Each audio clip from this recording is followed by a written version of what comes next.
Hey, bro, I am so excited right now. I have so much I want to talk about in this video.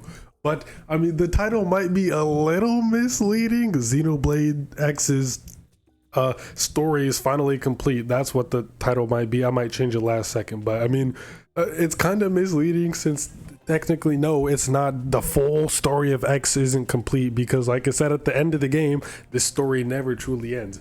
But at least we'll be kind of like wrapping up the story of Xenoblade X1, because come on, bro, we all know there's gonna be more X games. There has to be. We got two cliffhangers at the end of the game, back to back, with one of them being resolved, and that's the one I want to talk about.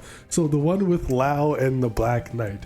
Now, I'm pretty sure the whole something about this planet is being set up for a second game, so an X2, where we go and actually explore the rest of Mira, and maybe we find the Samarians deep underground, maybe we find the fucking Zohar somewhere. I don't know, bro. I'm so excited. I'm so excited for the possibilities of the X series, because it has to be its own series.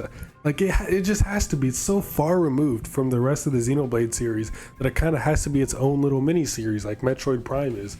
But anyway, what this video is about is kind of like this, more so the ending there, and kind of a little bit about the main game.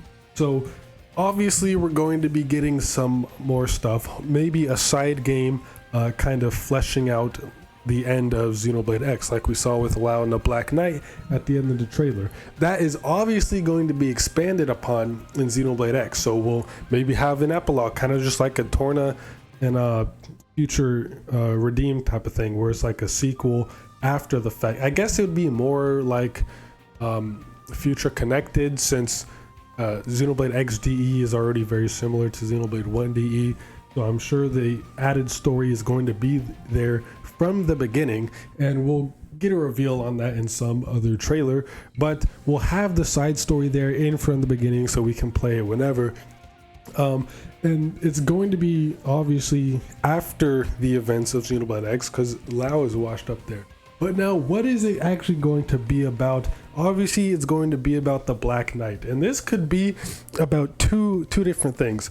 But like I keep saying, I really hope the name of the side game is called Future Frontier, because that would go so hard. But given what I'm about to explain, what it could be about, that name doesn't really fit. But there's two possibilities of what it could actually be about. One of them being, if it's kind of based on two fan theories. One being that the Black Knight guy is actually Elma's long lost partner. So as a little refresher, when the ghost had caught up to the white whale and started attacking it, obviously skulls were sent out to fight off the ghost, and Elma was one of them. She was in her Ares, I think it was the Ares 90. It might have been 70. No, I'm pretty sure Ares 90. So Elma, along with a co-pilot, were in the Ares 90 fighting off the ganglion, or the aliens. And then something had happened to her co-pilot, and he got ejected or something. Something happened to him, but he was kind of like the sole hero that kind of saved the white whale, at least like NLA. So he was known and regarded as a hero who saved everyone, but no one really knows what happened to him. He kind of just disappeared one day. And I'm very certain that he was like described as wearing all black, like a Black Knight. I think that's the description of him. I can't remember where all this was stated. Like, I was looking through all the cutscenes for something unrelated, but I wasn't able to find this anywhere. Don't even think I don't even know where it could possibly be, this information, but I know it's there. So if you can find it, please let me know in the comments and like correct me, because I'm sure I'm getting a lot of details like misconstrued or just straight up incorrect. But the one theory is that the Black Knight is actually Elma's long lost partner, so we'll learn more about him and his relationship with Lao, and maybe some more backstory on Elma, and perhaps we'll learn where Elma came from and like what race she is. And I have a little mini theory about that I'll get into in a minute that I'm excited about.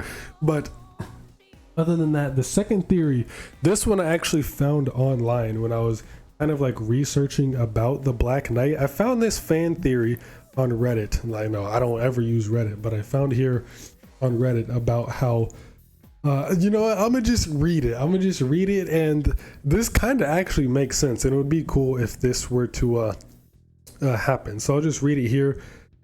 He says, I think the Black Knight who finds Lao at the end of the game is the Great One, the original pilot of the Vita. Let's dive in. I know it may seem insane, but give us a minute. When the group first finds the Ares, Elma thinks to herself how the purple sections of the Vita are composed of dark matter. She then goes on to think that it must be their handiwork. Furthermore, she notes the oppressive atmosphere the Vita gives off, as if the ghost of the original pilot still lingers, which he thinks is foreshadowing. Now, this is what I was actually looking for. I was looking for the cutscenes that kind of corroborated this, where Elma actually makes these comments. But from all the cutscenes I found with the Vita in it, she doesn't say anything like this. So I'm curious as to where they found this information. But if you think about it, she was saying, oh, this must be their handiwork. And it was giving off an atmosphere as if the ghost of the original pilot was still lingering. And this kind of wraps both theories together, where the Black Knight is the Great One as well as Elma's partner, because why would Elma be making these remarks? Their handiwork.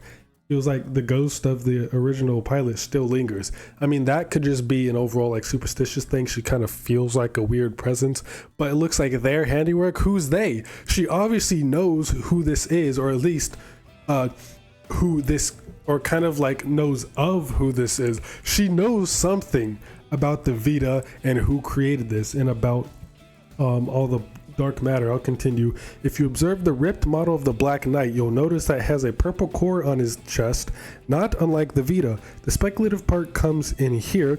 Given the visual similarities between the armor and the Vita, I think that the Black Knight's armor is also corrupted of, or composed of, dark matter. Given this, I would assume that the Black Knight belongs to the same group or species that Elma mentions as having made the Vita. If we are to assume the tech is the same, taking it one step further, I would think that the Black Knight is the Great One, but I admittedly have little to base that on other than the assumption that the armor is the same, but that's where I'm at. So, I mean, it's not relatively a bad fan theory at all. And it kind of intertwines both of them because, like I said, who is Elma talking about? She's obviously talking about someone, and given the similarities here with the Black Knight, that the Great One could be the Black Knight. But something that kind of like contradicts that is Luxar obviously looks up to the Great One as kind of like a god or a savior, but given that Black Knight is presumably a human based on the figure, I mean, why would he be worshiping a human? He hates humanity, and the whole point of the game, the Ganglion are trying to wipe out humanity before they wipe out the Ganglion first. So like, he's fearful of humanity, but he also wants to take them out so that there's no chance of the opposite happening. So why would he be worshiping a human? But at the same time, he allows Lao to work for them, kind of like a double spy. Spoilers, oops. But anyway, I'll probably just like put a spoiler warning on screen before I say all that, because I was not paying attention. But anyway, yeah, so that, or you know what?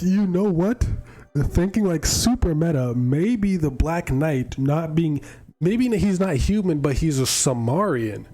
Because the Sumerians created Luxar. Even Luxar like says this himself in one of the cutscenes.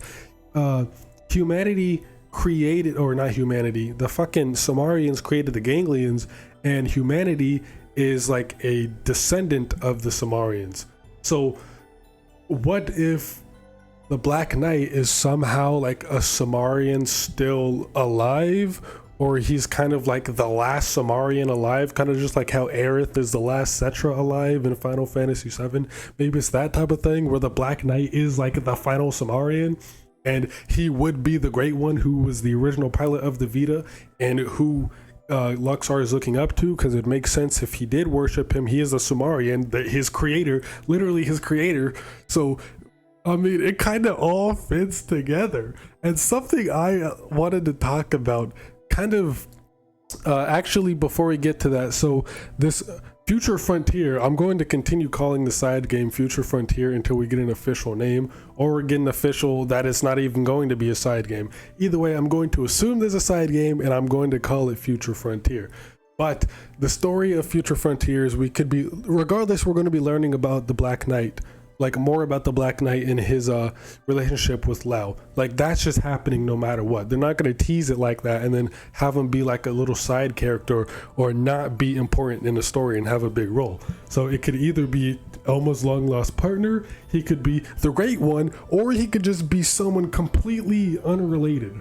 All right, a lot of people are starting to think that this could be Malos, or at the very least Logos, which I highly doubt. I really don't think they're going to connect X to the main series. At this point, X would work a lot better as its own little mini series. There's just way too many inconsistencies for it to work itself in with the main series.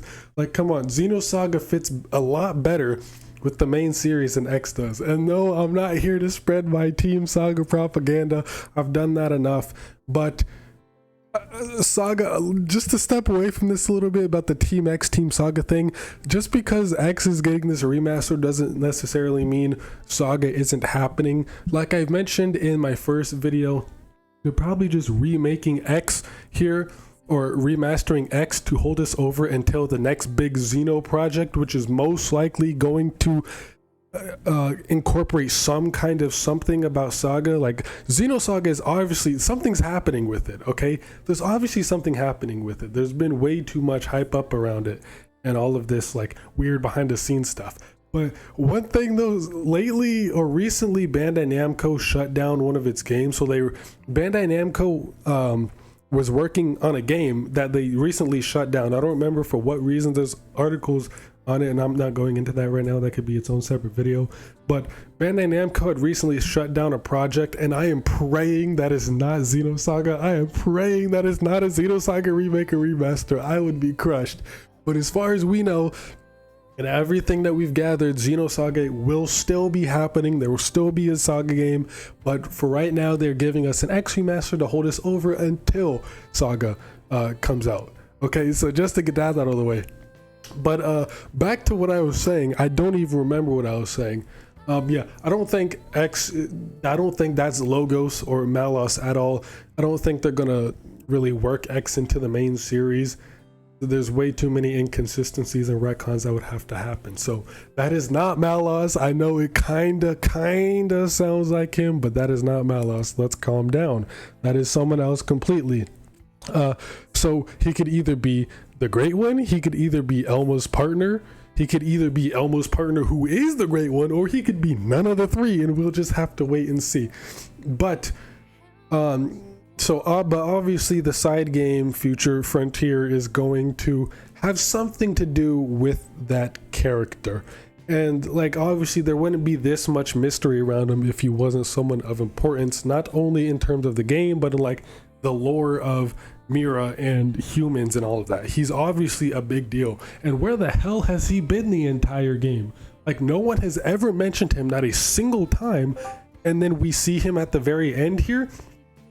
I mean, he could be the Great One, and that could be when he was mentioned. But other than that, I kind of wanted to talk about the other cliffhanger about something about this planet, bro. Takahashi is fucking doing something. What does he have planned? What is Takahashi doing? I just rewatched the cutscene, and it's getting me so much hype. Again, I'm getting so hyped just thinking about it again, because what is actually happening? And like that's the perfect setup for an X2. Like Takahashi has been planning this all the way back from the original Xenoblade X. All right, he was always going to make more X games because there's no way 2 cliffhangers back to back. No one just does that by accident, and especially not Takahashi. He does everything deliberately. Everything Takahashi does, every little piece of lore, every little detail, every little scene, every little anything that he puts in a Xeno game is 100% intentional and deliberate. This shit is not here just like, oh, just a mysterious cliffhanger that will never be resolved. No, bro, he's going to do something with both of those, the Black Knight and the something about this planet. And I'm so excited to see, because like, what is happening? Well, like, I'm really intrigued about what it is about this planet. Like Elma and Anagi were saying, if the database is destroyed, then their personalities should not be the same. They shouldn't even be alive. But at the very least, then they would just be brain dead androids, right? Just bland blank canvas androids with no personalities, or at the very least with completely different personalities than their like actual organic flesh human bodies. So something other than the lifehold database is keeping them alive and the same people that they are. And it's been like this since they got to Mira. The database had been destroyed since they got to Mira. So this whole time they've been being held up. So maybe they didn't even need to find the lifehold core. Because even if time had run out, nothing would have happened. They would still be at themselves, like everything is all normal, right? No, I think that might be unconnected, because we did find the lifehold core, and what's her name, Elma, restored whatever she did. But if, like I said, the database was destroyed, so maybe that didn't even matter. So maybe finding the lifehold core didn't even matter. They didn't have to do that. Even if they ran out of time, they would have been fine. So what is it about this planet? See, and I've always thought, my little headcanon was that somewhere deep underground, the Zohar is within the planet, and that's what's keeping them alive. Like, so like the Zohar's power is being used to keep everyone alive in their mimeosomes. I know that is like a massive stretch, but maybe that's how they can introduce the Zohar into the X series. Now that like X is most likely its own little series, its own little mini series. So like X is its own timeline. So, and we know how much Takahashi loves the Zohar, likes to put it in every piece of Xeno work. He put it in Gears, Blade, and Saga. It's in everything except X. So if X is its own series, this could be a way to introduce the Zohar into Xenoblade. So the Zohar could have been laying dormant or active in Mira for so long. And see, another thing that they even go even higher, even more meta with it, was I was saying maybe there are some long lost Samarians deep underground using the Zohar, controlling the Zohar to keep the humans alive. And this is some like just like sixth dimensional thinking right here. What if the entirety of Xenoblade X was all manufactured by the Samarians? So what if the Samarians created the Ganglion and the ghosts? Wait, no. The Ganglion weren't fighting the ghosts over Earth, right? It was just aliens. Regardless, what if, okay, look, even what? The Samarians could have even created the ghosts or the aliens too. Like, they created the Ganglion, an entire species of the Ganglion. So they're capable of like god tier shit. So who's to say they couldn't have just created all three, the ghosts, aliens, and the Ganglion, and then they sent the ghosts out to Earth for whatever reason or they sent the ghost out to Earth, say, oh, protect Earth because this alien species is going to come destroy Earth. What if they told the same thing to the aliens, like, oh, go and protect Earth because this ghost species is out to destroy the Earth. So they both get there and they start a war to kind of like protect Earth. And then we know Earth was destroyed because of the dark matter with the ghosts reacted with the matter or the antimatter, dark matter of the ghost ships made contact with the matter of Earth, and that's what caused it to basically be destroyed. So this whole time, this was like a manufactured plan. But Elma, get this, Elma is also a Samarian. What if Elma is also a Samarian, and then the Samarians sent Elma out to Earth to warn humanity of all like this war that's about to happen, gave them the technology to build the arc ships and everything, and then they built the white whale and all that and left Earth with all these arc ships. And all the arc ships were destroyed, which maybe was part of the plan to not seem too suspicious. So they would have to have some casualties to follow through with the plan, but they had to make sure that the white whale, for some reason, was the one arc ship that survived, if any did, because Elmo was on there, I guess. So and then so the arc ship left, the white whale escaped Earth, and it was flying through space. And don't you think it is kind of weird that the ghost decided to attack the white whale when they were just so happened to be over the planet of Mira? So maybe that's where the Samarians reside, deep underground with the Zohar on Mira. And then once they got close to Mira, the white whale got close to Mira, then they sent the ghosts out to attack so that the white whale would crash onto Mira so that the humans could reunite with the Samarians. But there are a lot of plot holes to that. All right, don't think too much into it. So basically, the Samarians kind of fabricated the war over Earth to kind of get the humans to leave Earth to come to Mira to reunite for some reason. That kind of sounds like a whole lot of work. Why wouldn't the Samarians just go to Earth themselves? I don't know. I haven't put too much thought into it, but I always like to think that deep in the planet of Mira, or maybe on the complete opposite side of the planet, because there's only one side of the planet we really what the fuck am I saying? There's only really one side of the planet that we had explored, as far as I'm remembering correctly, because I don't think all of Mira has been explored yet. Only 5 continents, and they're all like bunched up around each other. There still has to be at least like half the planet that's been undiscovered.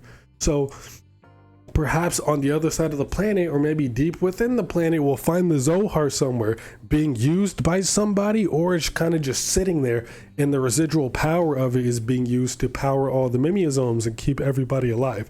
Regardless, I think my little headcanon, and I really hope that the Zohar is somewhere deep on the planet, and that's what it is about this planet. It's something about this planet. It's the Zohar that is controlling the planet. Maybe like the Zohar is like hooked up to the planet somehow and feeding the planet, and that could be a reason why all of these different alien species and everything can all speak one language. Because in Xenoblade X, I think this might have been in a mission, so a side quest somewhere, and there's hundreds of side quests in this game, so I don't remember exactly where it's stated, but Mira kind of like auto translates languages. So at least for us, like it translates everything into English, since that's what we speak. So if we speak to a Manon or any other type of alien race, whatever they say will be translated, auto-translated by the planet into English, so we can understand everyone, and then whatever we say will be auto-translated into their language. And like that's an innate ability by the planet. What the fuck is that? How? Maybe it's the Zohar's power being used in order to do that, in order to keep everyone alive, even after the database was destroyed. Like, come on, bro. There's so much Takahashi can work with. There's so much he can do. There's so much that he can do with an X sequel and just the planet of Mira itself. See, that's the thing, bro. He's oh my god, I'm so excited. There's so much. He put so much world building and so much build up into the planet of Mira itself. All right, and then left it on a cliffhanger like that. A massive cliffhanger like that is going to be resolved. He's not just going to leave that like that. He intentionally put that cliffhanger there because he was setting up for future games. There will be an X2, maybe an X3, but we will damn sure be getting a sequel. There's no way. As long as like the outside back end stuff like financials and Nintendo like not shutting it down, as long as everything like on the business side is greenlit, we're getting an X sequel, bro. There's no way we are getting an X sequel. I don't care. It is happening. It has to happen. There's no way it's not. Takahashi wouldn't set up the game this hard for there to be nothing to follow up on it. And the reason why we haven't gotten an X game yet is because Takahashi wanted to finish out the Cloud Saga, since that's kind of what he started doing with Xenoblade 1, even though it wasn't really a Xeno game. And then he made X, and then for some reason he decided to focus back on Xenoblade 1, like that kind of storyline with Xenoblade 2. And we saw how popular that got. So he was like, okay, this storyline's kind of popping off. Let me just wrap it up real quick with Xenoblade 3 and Future Redeem. So now the Cloud Saga's all wrapped up. Now it's time to start focusing on the Mira Saga. Okay? Oh, it's all coming together. Takahashi is a mastermind. We have to remember, all this shit is intentional. There's a reason X isn't connected to the rest of the series. All right? There's a reason it's its own standalone game. All right, there's a reason we haven't gotten another game yet. He is brave, bro. He is whipping up the most immaculate sequel. All right, the X2 will go extremely hard. That shit will be huge. I am so ready to learn more about Mira. I cannot wait. But I may have gotten a little sidetracked in this video if you couldn't tell. It's already goddamn 25 minutes long. It's only supposed to be like an 8-minute video, goddamn. But bro, if this doesn't show you how excited I am for anything related to X next, then I don't know what does. But yeah, that's really about it. See you next mission to play some goddamn Xenoblade.